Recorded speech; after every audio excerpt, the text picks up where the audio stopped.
மதுரை அப்படின்னாலே அது மீனாட்சி அம்மன் கோவில் தான். அப்படி அந்த மீனாட்சி அன்னையினுடைய தனி சிறப்புகள் என்ன அப்படிங்கிறத பார்த்துடலாமா?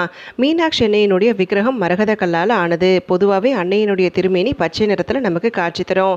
அன்னையினுடைய வலது கால் சற்று முன்னோக்கி இருக்கும். ஏன்னா பக்தர்கள் முன்வைக்கக்கூடிய கோரிக்கைகள் அனைத்தையுமே ஓடோடி வந்து தீர்க்கணும் அப்படிங்கிறத எடுத்துரைக்குது. அடுத்ததாக அன்னையினுடைய கைகளில் ஏந்திருக்கக்கூடிய கிளி அன்னையினுடைய காதில் பேசுவது போல நமக்கு காட்சி தரும் இல்லைங்களா? அப்படி அந்த கிளி பேசுவதை திருப்பி பேசும் அப்படிங்கிறதாலே பக்தர்களுடைய வேண்டுதல்கள் அனைத்தையுமே அன்னையினுடைய காதுகளில் சொல்வது போல நமக்கு வேண்டுதல் நிறைவேறுவதற்குண்டான அருள் வெகு விரைவிலே கிடைப்பதற்குண்டான சான்றாய் அமையுது.